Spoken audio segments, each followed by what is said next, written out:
Live from WRAL News headquarters in Raleigh, your number one source for local news. WRAL News, coverage you can count on. Nice out there this morning. Still 46 in Roxborough. We're starting to warm up a little bit. Pleasant conditions for it today. I'll show you how many more chilly mornings we have in our forecast this week. Several schools in Nash and Edgecombe counties will see more security today. That's because of social media threats. We're going to walk you through how police arrested the student they say made these threats.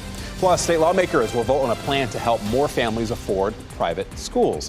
Why Democrats are pushing back against the plan that is worth $500 million.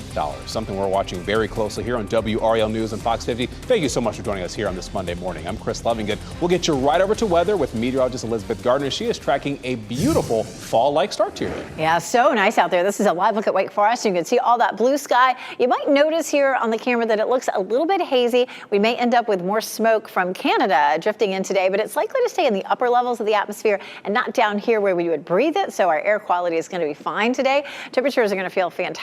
Right now it's 58 in the Triangle with a dew point of 55. So both of those are very comfortable temperatures. It is still 46 in Roxborough, but it's 56 in Goldsboro and Southern Pines, and now we're 60 in Fayetteville and Clinton. Our temperature is anywhere from just a couple of degrees to about 5 degrees cooler in Fayetteville and Southern Pines than we were this time yesterday. Nice afternoon with highs in the low 80s. It stays dry all the way up until Friday. And then after that, we have a tropical system that could push some rain our way. It's not likely to be heavy, but meteorologist Chris Michaels will join me in a little while to talk about why the tropics are starting to be more active. Ken? At 8:01, Elizabeth, we're following some breaking news out of Roseville this morning. We've been noticing this for the last hour or so. The main street is closed at Perry Street because of this crash. We're working to get more information about it. If you're listening to us on the radio, you're coming in from Roseville at 101.5 HD3. You might want to get off and go to the Roseville bypass as an alternate route to avoid the slowdown that you're seeing on that South Main Street.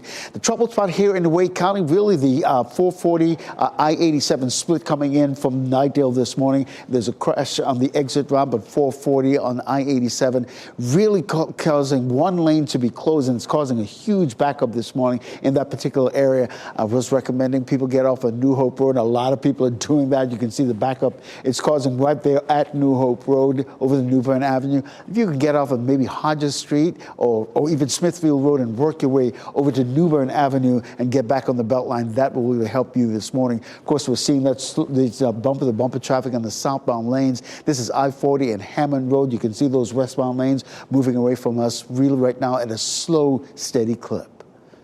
Again, thank you. Today, security will be increased as a precaution at several schools in Edgecombe and Nash counties, and that's happening because a student was charged for making threats on social media. Let me explain. The schools with increased security include Rocky Mount Middle School, Edwards Elementary School, West Edgecombe Middle School, and J.W. Parker Middle School. Police say they charged a student because they traced an IP address associated with an Instagram account that posted the threats there. A person was seriously hurt during a stabbing in Wendell. This happened near Grange and Boxley Drives around 7 o'clock last night. Police say two men approaching the victim had an argument there, and then the victim was attacked with a sharp object. The WRAL Breaking News Tracker was there as police collected evidence near a vehicle, and we have since reached out to the Wendell Police Department for an update about the person who was stabbed. But it's unclear if police have any suspects in this case. Today, lawmakers will focus on a $500 million plan to give financial help to families sending their children to private schools. This plan could move forward in the General Assembly. WRAL's Kelsey Coffey joins us live from the state legislature. And Kelsey, Republican lawmakers want to fully fund private school vouchers, but this is getting pushback. Chris, it is. So today we'll find out if the state is one step closer to getting 50,000 families off of a wait list for private school vouchers. State lawmakers will meet here in the legislative building in just a few hours. This afternoon, the Senate will vote on a new budget that could impact your student. The Republican-backed budget includes $463 million for private school vouchers. Here's what all that means. Any North Carolina student will be eligible to receive funding for private school regardless of their family's income. Democrats don't support this plan. They say the money would be better used in public schools, pointing to issues like teacher and bus driver shortages. I would imagine that most Democrats, if not all, will vote against this package. And like I said, Governor Cooper is likely to veto it, and then we'll see if Republicans have the votes to overturn that veto. The House is set to vote on this on Wednesday. Then Governor Cooper will have 10 days to veto this. So if you want more information about what could happen next, go to our website, WRAL.com, and click on NC Capitol. Kelsey Coffey, WRAL News, live in Raleigh.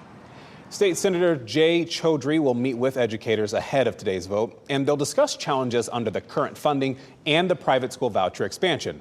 That's going to happen at 10 a.m. at the State Legislative Building, and yes, WRAL will be there. Covering Wake County, tonight, the city of Raleigh is inviting people to ask questions and get better informed about plans to remove the Red Hat Amphitheater. Let's go ahead and bring in WRAL's Laura Levine. She's joining us live from outside the amphitheater. Laura, city leaders will vote next week on whether to move forward with these plans. Hey, Chris, good morning. We are nearing that deadline for when city council members will have to come to a decision on this. In fact, you'll find signs just like this around downtown reminding people about the public hearing and meeting happening next Tuesday. Residents, local businesses, and even a city council person I spoke with says there's still too many unanswered questions. So here's a look at the proposal once again. The city wants to move Red Hat Amphitheater a block south and to close South Street. Some local businesses support the project but want to make sure the amphitheater stays downtown. Meanwhile, some residents have shared concerns about connectivity issues and the impact the Red Hat relocation would have on a major renovation project for the Heritage Park public housing complex. A council member, Christina Jones, has this to say to those who are frustrated by this process. My message would be, man, I totally understand how you're feeling because it's exactly how I'm feeling. I understand deadlines, but I don't know with such an impactful decision that it's fair the amount of conversation that we've been able to have. So she says she wished that there were more opportunities for community engagement. She's encouraging people to come out tonight to that open house, which begins at 6 p.m. at the Martin Marietta Center. You can also submit your questions online beforehand. Laura Levine, WRAL News, live in Raleigh. Starting today, students in Nash County will go through extra security measures as they arrive at school. Nash County Public Schools will begin using random metal detector screenings at all elementary schools. Each week, 1 out of 10 students at each school will be randomly selected for these safety checks. The students will be selected regardless of whether they ride buses, are dropped off by school, or even walk to school. Schools will track the number of students screened and whether any weapons or other prohibited items are found. Today, Second Gentleman Doug Emhoff and Minnesota's First Lady Gwen Walz will stop in Raleigh. They were actually just in Asheville yesterday for the campaign's reproduction rights bus tour.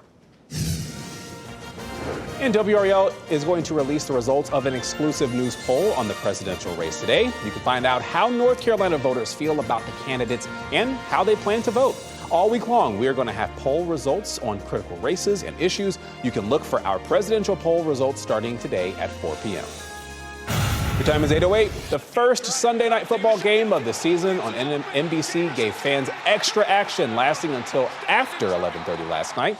Regulation time was not enough for the Detroit Lions and LA Rams. They went into overtime tied at 20. The Lions got the ball first in the extra period and wasted no time at all. They drove straight down the field for the game-winning touchdown by David Montgomery. Detroit gets the win, 26-20. And the first week of the NFL season wraps up tonight. The New York Jets will be in San Francisco to play the 49ers. And that game gets started at 8:15 tonight on ESPN. Police in Kentucky are searching for a man accused of shooting at 12 people while they were driving. The warning from officials as they find ways to search the area he's believed to be. And Tyreek Hill is speaking out about being detained before yesterday's game. What he says about being put in handcuffs. Starting cool this morning with temperatures in the 50s. We'll see several more mornings that are nice and chilly before it turns a little warmer and a little wetter. I'm tracking a system that will be to our west, but it'll be tropical in nature. Could bring us some showers for the weekend coming up.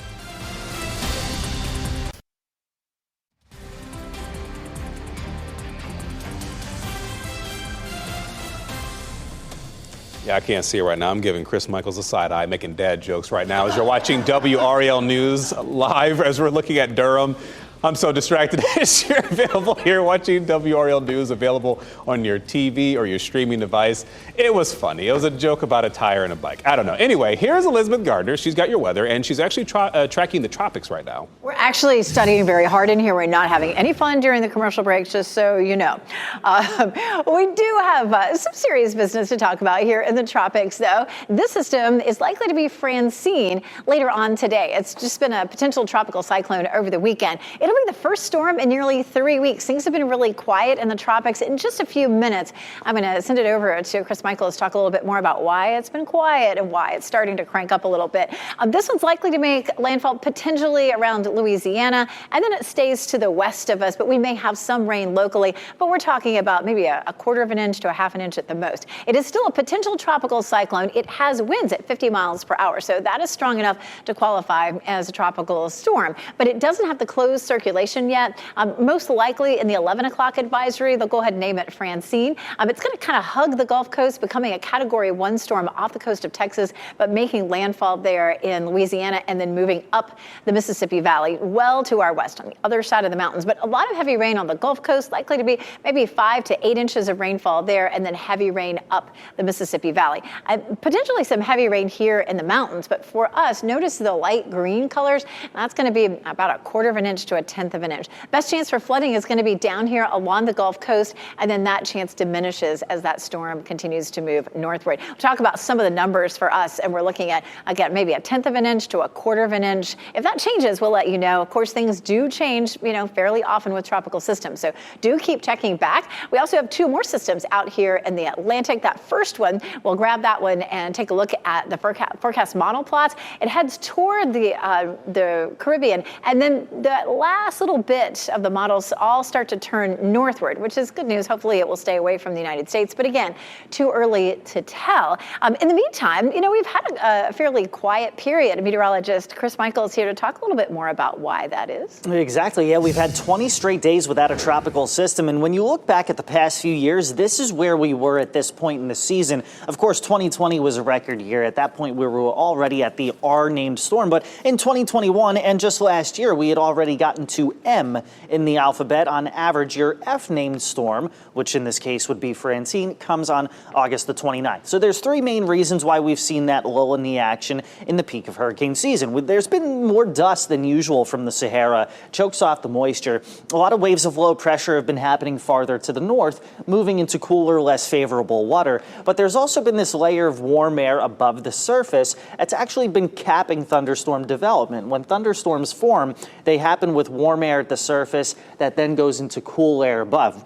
If you have warm air going into warm air, there's no difference and really nothing to set those thunderstorms off. So that's why, thankfully, we've seen that break in the action. But just because it's been quiet doesn't mean it's over, and we're starting to see that with Elizabeth was just showing you guys. But yeah, the peak of hurricane season goes through October the 10th, and the hurricane season as a whole goes through the end of November. So still plenty of time for things to get busy here in the WRAL Severe Weather Center.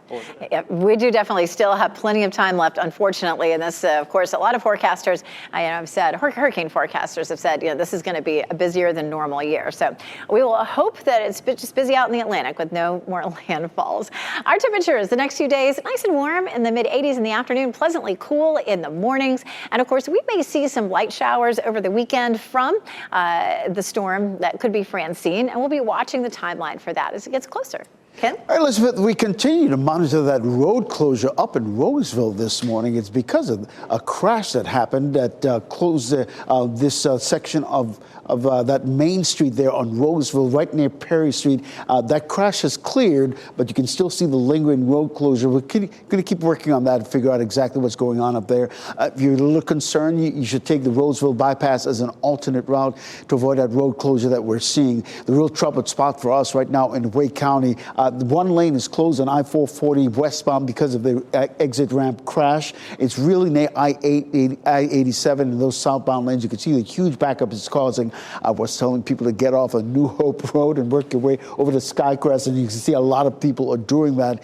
If you're coming in from Knightdale, I would recommend getting off on Hodge Road maybe and then working your way over to New Bern Avenue and getting back on the Beltline. As we isolate the Beltline this morning, you can see what we're talking about in terms of I-87 and where that the backups are stretching this morning, so just keep that in mind. The Beltline, you can see that north side of the Beltline as well as the south side of the Beltline. You're looking at a 5-minute delay if you're taking those southbound lanes of the Beltline.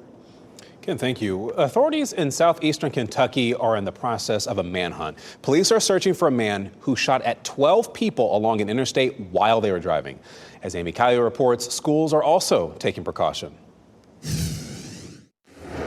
You need to lock your doors. Officials say southeastern Kentuckians need to be vigilant. If you have security cameras, make sure you're constantly watching them. Maybe keep your porch lights on. The search there continues for a shooting suspect who's considered armed and dangerous. You have your cell phone and make sure your phones are charged up because you never know when you might have to contact somebody or law enforcement. The warning is especially for people near I-75 exit 49. Officials allege that's where 32-year-old Joseph A. Couch allegedly shot into 12 vehicles passing by Saturday, injuring 5 people. More than 10 school districts in that area are asking students to stay home today. People are afraid right now. They certainly have a right to be. This thing doesn't happen every day. And, when someone's driving down the freeway and the random shots start coming in, it is terrifying. Officials say it appears Couch planned the attack, which they say was from a ledge along a ridge. They say it's hard to search in that rough terrain. In order for me to find that this morning when we located that site, I had to grab a tree and lean over and look. So that's impossible to do in the nighttime without falling off a cliff.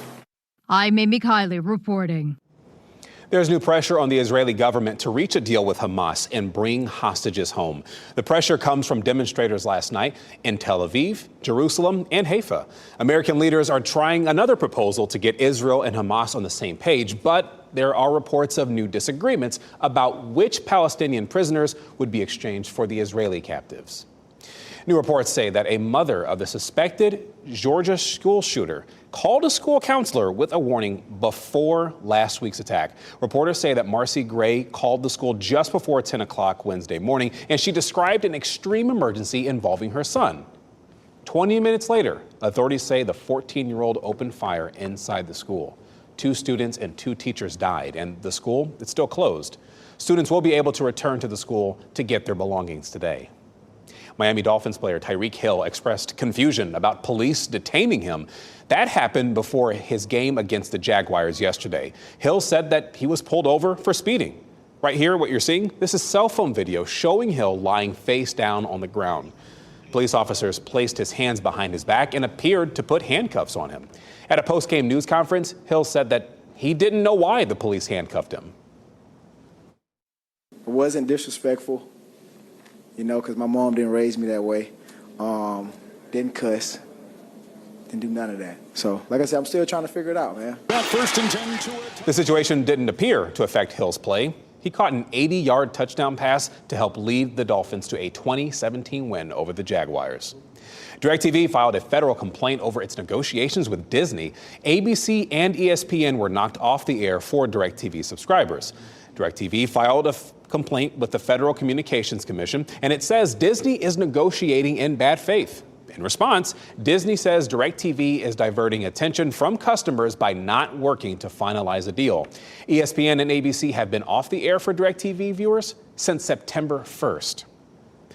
Boeing and the Machinists Union reached a deal to avoid a 33,000-member strike. Boeing said the agreement provides pay raises of 25% over the 4-year life of the contract. It also provides improved contributions to 401k plans, reduced employee contributions for health insurance, and more time off. Union members who build commercial jets still need to approve this deal, though. Starting today, people flying from Fayetteville to Atlanta, they'll have more options. Delta Airlines is adding a 3rd daily flight today. The company hopes this will give people more options and reduce layover times. Apple is set to unveil its first iPhone designed for generative AI today. Apple hopes that this will boost sales for its new iPhone 16. The AI technology will reportedly help users with email drafts, finding specific photos, even getting summaries of information from a chain of texts. The reveal is expected at an event starting at 1 o'clock this afternoon. Thousands of people turned out for the American Heart Association in Raleigh this weekend. The walk they had, the Triangle Heart Walk, happened yesterday morning at PNC Arena. This year's theme was Community of Lifesavers. The American Heart Association says 9 out of 10 people who suffer cardiac arrest outside the hospital die. In most cases, bystander CPR is not done. The association wants to change that and turn bystanders into lifesavers. It's a good time, good moment. I think more of this should go on here in North Carolina because we are a state of wellness and health. WRAL is a proud community sponsor of the Triangle Heart Walk. Jeff Hogan was there to MC this event. Raging wildfires are tearing through parts of the West Coast. A look at the rapidly spreading fire that has destroyed nearly 5,000 acres in Nevada. Plus, how you can share your opinion about the relocation of Red Hat Amphitheater. As you get into your car, tune to WRAL News Plus on your radio. In Raleigh on 99.3 FM. In Durham, 96.5 FM. And everywhere on 101.5 HD3. Time is 8:26 this morning. I'm Chris Lovingood. Let's go ahead and start you off with weather with meteorologist Elizabeth Gardner. Take a look outside. Beautiful out there right now. This is a live look at Apex. A lot of people out and about on this beautiful day, looking at all that sunshine, blue sky out there as you're heading out the door. You know, you might still need a light jacket if you're going to be out for a bit, but you're going to want to be in layers because, boy, it's going to be a nice warm afternoon. If you're headed out for exercise after work this afternoon, it's going to feel fantastic with temperatures in the mid-70s. Highs this afternoon around 81. Ken? The WO Traffic Center. We're just getting reports of a crash not on the Apex area. We're talking about US 1 near 1010 Road. You can see the backup that it's causing both in the northbound lane and the southbound lanes of US 1. We're going to keep monitoring that and let you know how it's going to continue to delay you at the bottom of the hour over on Fox 50. Elsewhere, you're looking at those delays coming into the capital city. You're just looking at a 3-minute delay on that US 1, but 15 minutes coming in from Wake Forest and an 8-minute delay using those southbound lanes of 87. State senators plan to vote today on a deal to fully fund private school vouchers. The Republican plan would provide complete funding for what's called the Opportunity Scholarship Program. It'll cost $463 million to expand the voucher program, and the State House votes on the plan this Wednesday.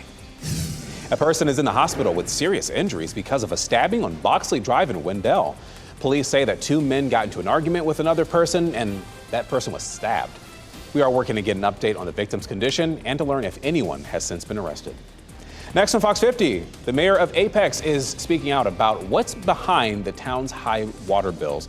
And up next on Today, catching up with Lacey Chabert. That's live in Studio 1A.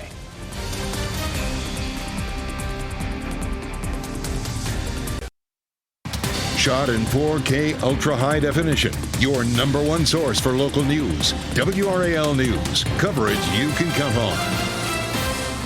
It is a pleasantly cool morning still. Most of us are in the 50s as you step out the door right now. I'll show you how many more cool mornings are in our forecast this week. State Senate leaders will vote on a plan to help families pay for private school vouchers. Why some say that they're for or against the nearly $500 million plan. And today, people living in Raleigh have the chance to voice their opinions about relocating Red Hat Amphitheater, what city leaders are hoping to discuss during tonight's open house. A lot to get to at this half hour here at 8:30 on WRAL News and Fox 50. Thanks for joining us. I'm Chris Lovingood. We'll get your day off started off right with meteorologist Elizabeth Gardner. Beautiful looking Zebulon this morning. Isn't this pretty? Let's take a look here at the historic town hall. Nothing but blue sky up above, and it is still cool here at 8:30, 58 degrees with a dew point of 55, and that is a nice low number, so it means it feels very comfortable. Not a lot of moisture in the air. It is 60 in Fayetteville, 61 in Clinton, and we finally moved up above the 40s in Roxborough. Now we're at 50 degrees. Coming up, we'll talk about what some of the coolest temperatures that we've seen around the area were this morning. Right now, we're anywhere from about 1 to 5 degrees cooler than we were this time yesterday, so it's not a big drop. This afternoon, feeling very comfortable. We'll see a high of 81 under mostly sunny skies. A little bit of smoke from some Canadian wildfires, but I'll show you why it won't necessarily affect our air quality. Coming up, Ken. All right, Elizabeth, at 8:31, happening now in the WRA Traffic Center. Crash at Apex is what we're looking at this morning. And take a look at what we're talking about. This this is US 1 southbound near 1010 Road. You can see we're seeing backups in both the north and southbound lanes of the US 1 this morning. If you're listening to us on the radio at 101.8.5 HD3, you can take State Road 540 as an alternate route coming into the capital city this morning. Of course, you can use 1010 as an alternate route there to avoid the slowdown that you're seeing on US 1 this morning. I'll keep monitoring that for you and keep you posted. We are seeing a crash in Durham this morning. This is on the southbound lanes of Highway 70 near Miami Boulevard. We're seeing the usual backup that we're seeing this morning right there at Miami Boulevard. So give yourself some extra time. Maybe take an alternate route, Highway 70. I would go to I-885 as an alternate route. But even so, that's we're seeing a little bit of the usual morning congestion that we're seeing there. But we'll keep monitoring that for you here in the WRAL Traffic Center and keep you posted as we really quickly isolate the Beltline. You're looking at a 5-minute delay in the south side of the Beltline, as well as maybe an 8 to 10-minute delay on the north side of the Beltline or on Capitol Boulevard. All right, we'll see you in just a bit. Thank you again, Ken. Today, security will be increased at 4 schools in Rocky Mount. This is a precaution the school district is taking because authorities say a student made threats to schools on social media. The schools will have more security, including Rocky Mount Middle School, Edwards Elementary School, West Edgecombe Middle School, and J.W. Parker Middle School. Police say that they charged a student after they connected them to an Instagram account that posted the threats. A person has serious injuries because of a stabbing in Wendell. Officers say 3 people got into an argument and one of them was stabbed around 7 o'clock last night. The WRAL breaking news tracker was there as police collected evidence near a vehicle. This is generally a really quiet neighborhood, and so to see all of this chaos going on is scary. It's very scary. We have reached out to the Wendell Police Department for an update about the person who was stabbed, and we have also asked about the effort to make an arrest. Today, families looking to get funding for private school scholarships may be one step closer to making that happen. As WRAL's Kelsey Coffey explains, Democrats are against the nearly $500 million plan from Republican lawmakers that would fully fund the vouchers. Today, we'll find out if the state is one step closer to getting 50,000 families off of a wait list for private school vouchers. State lawmakers will meet here in the legislative building in a few hours. This afternoon, the Senate will vote on a new budget that could impact your student. The Republican-backed budget includes $463 million for private school vouchers. But here's what all that means. Any North Carolina student will be eligible to receive funding for private school regardless of their family's income. The state is prioritizing who gets funding first based on income. Most families at the lowest income level have already received their vouchers. This new budget would cover the thousands of other students who were stuck on the wait list. Democrats, including Governor Roy Cooper, have been fiercely opposed to this, saying this money would be better served going to our public schools throughout the state of North Carolina, pointing to teacher shortages and bus driver shortages and other problems plaguing public schools. The House is set to vote on this on Wednesday, and we're expecting that Governor Cooper will likely veto this if it passes. If you want more information about what could happen next, just go to our website, WRAL.com, and click on NC Capitol. Kelsey Coffey, WRAL News in Raleigh. State Senator Jay Chaudhry will meet with educators ahead of today's vote, and they'll discuss challenges under the current funding and the private school voucher expansion. That happens at 10 o'clock this morning at the State Legislative Building, and WRAL will be there. Covering Wake County, the city of Raleigh wants to meet with people who have questions about the plans to move the Red Hat Amphitheater. As WRAL's Laura Levine explains, tonight's open house comes before a final vote on the project next week. We are nearing the deadline for when city council members will have to make a decision, a vote on this project here at Red Hat behind me. In fact, you'll find signs just like this around downtown reminding people about the public hearing and vote coming next Tuesday. Residents, local businesses, and even a city councilor I spoke with say there's still too many unanswered questions. So today, city leaders want to answer those lingering questions about the proposal to move Red Hat Amphitheater a block south and to close South Street. They hope to come together with the community to bring solutions. Local businesses want to make sure the amphitheater stays downtown. Meanwhile, some residents have shared concerns about connectivity issues and the impact this will have on a major renovation project for the Heritage Park public housing complex.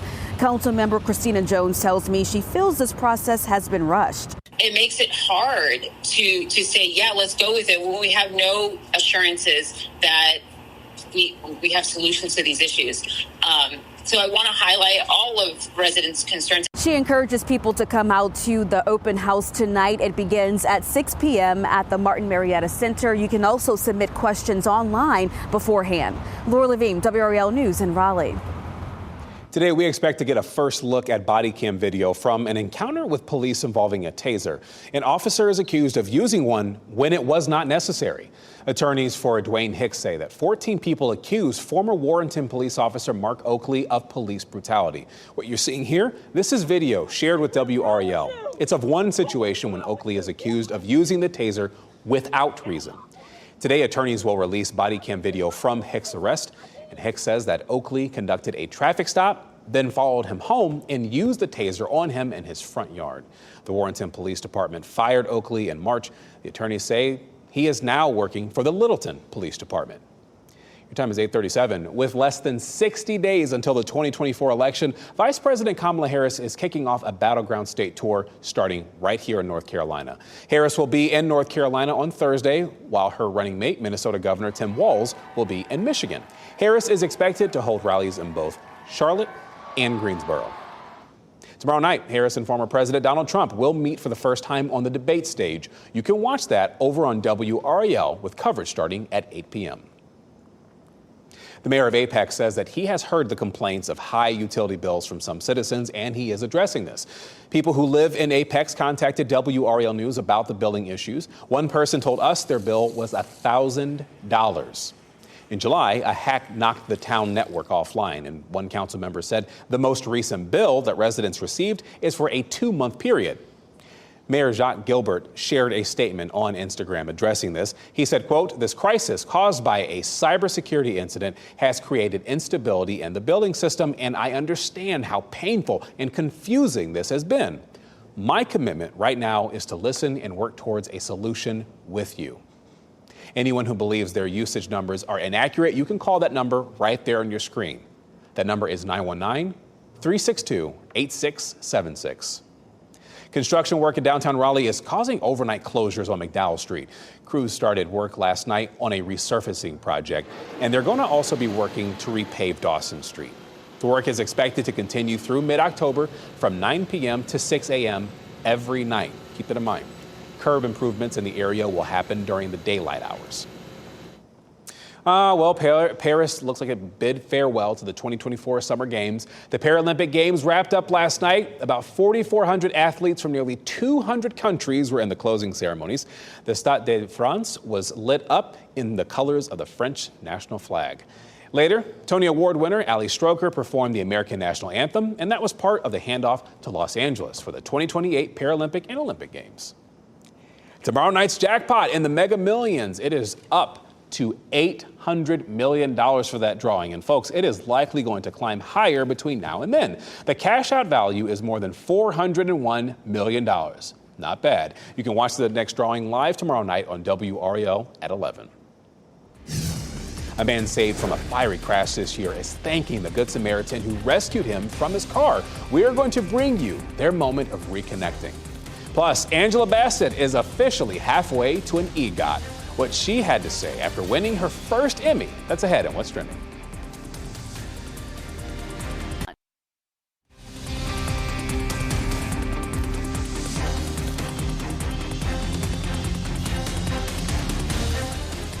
Not much whirling at the Whirligig Park over at Wilson, though you can see some pretty blue skies there this morning as you're waking up to fall-like temperatures as you're watching WRAL News and Fox 50. We've got meteorologist Elizabeth Gardner getting you a look at the WRAL Azalea Gardens. Always a great way to start the day. It is. This is so beautiful. And you know, yes, it is known for azaleas, and those are in full bloom typically in April. But there's so many things that are blooming in the gardens all the time. And boy, the weather this week is going to be perfect for getting outside. You know, these, summer months where it's just kind of hot and sticky and uncomfortable to be out there. Meteorologist Chris Michaels is going to be out there in our 9 o'clock newscast, and I'm planning to be out there during the noon newscast. What a great day to spend some time outside. It's chilly right now, 58 degrees with a dew point of 55, but looking gorgeous out there. 52 in Roxborough, 60 in Fayetteville, 63 Clinton, 57 in Rocky Mount, 58 in Durham. So comfortably cool. This is a look at some of the temperatures that we dropped to this morning, though. Some of those pretty chilly. Lewisburg at 48, Roxborough 46, Pittsburgh 51, Fayetteville at 56. 47. So cool temperatures all over. We didn't set any record lows this morning, but we weren't too far from it. Still chilly for tomorrow and Wednesday. And then our temperatures toward the end of the weekend start to climb a little bit. Our summer average overnight low is around 70. So it's nice to get out of some of that really muggy warmth that we see overnight and into some very comfortable fall feeling conditions. Great for eating your lunch outside. 75 at noon today. Lots of sunshine and low humidity. Taking a look at our Weather Watcher photo from William Frederick Wilson. Last night, pretty sunset there. We love to see your Weather Watcher photos. Go to WRAL.com, search Weather Watchers, and send us a few. 82 in Raleigh and Durham, 85 in Fayetteville, with lots and lots of sunshine and feeling great. It'll be still comfortable for today. We start to creep back into or refreshing today, and then we're into comfy the next few days. And finally, by Friday, it gets to be a bit more humid. We're going to see more cloud cover, some moisture that's related to the tropics, but we're not going to see a tropical system rolling over us unless something changes dramatically, which it can, but right now that doesn't look likely. But we will see some moisture that rolls in over the weekend with a chance of some showers. 85 is our normal high. We'll see that Tuesday and Wednesday, but Friday, Saturday, and Sunday, we may see more of a northeasterly flow that really cools off our temperatures and kind of, may settle into some cloudy, drizzly conditions at times. Durham Bulls last homestand looking absolutely gorgeous today through Thursday. 79 today, 71 tomorrow, 81 Wednesday, and 75 Thursday for game time temperatures. It may look a little hazy from time to time today. We do have the potential for some of that wildfire smoke. We're not likely to see any air quality problems because the smoke is likely to stay in the upper levels of the atmosphere and not down here at the surface where we would be breathing it. Again, that Bulls homestand begins on Tuesday. Over the weekend, we're into just a 40 to 50% chance of showers Saturday and Sunday. Jeff Hogan in the WRAL Live Center with an update on the death toll that is rising in Vietnam out of Typhoon Yagi, a super typhoon as it was being called there. Look at the bridge.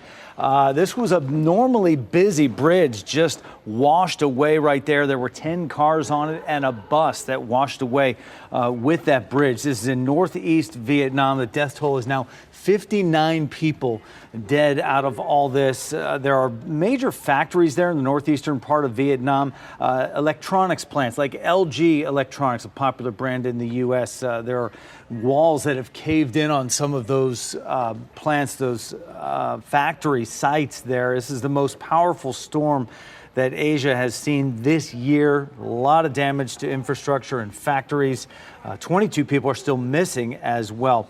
And this base of manufacturing operations and domestic and foreign countries. And you see all the people and their lives affected by this, just trying to make their way around town there. I saw the update also about that bridge collapse. Just tragic over there. Thank you, Jeff. A wildfire is forcing thousands of people from their homes in Nevada. The Davis fire is spreading between Reno and Carson City. It's already burned roughly 5,000 acres and destroyed more than a dozen buildings. Nevada's governor declared a state of emergency. He says the state has a shortage of resources to battle this fast-moving fire. And thousands of people in California are evacuating their homes as a wildfire burns there. The Boyles Fire is burning in Northern California. Authorities say that it has already burned at least 30 buildings and about 76 acres of land. Crews have not yet been able to contain the fire, and there are no reports of any injuries. A Good Samaritan in Roxborough is building a connection with the man he saved from a fiery crash earlier this year. Charles Croson was driving on NC 49 in January. That's when the crash happened right in front of him. A tractor trailer and a car collided. Croson is an EMT student at Durham Tech, so he rushed into action. He pulled Tommy Stone from the burning car. Stone suffered 20 broken bones and was in the hospital for about 7 weeks. He doesn't even remember anything about the crash. Last weekend, he had a chance to meet Croson in person and thank him for saving his life. When we talked, he had a lot of questions, of course. I answered everything that I could for him, gave him some more information that he didn't have before. And basically, the best way I can describe it is it was like a surreal moment. And now he's alive because of that. Stone lives in Louisville near Winston-Salem. Croson says that he plans to stay in touch with him after that frightening experience they both went through. A Florida high school football player died after collapsing on the field Friday night. 18-year-old Chance Gaynor was a wide receiver and defensive back for Point St. Joe High School. Port St. Joe is about an hour away from Panama City.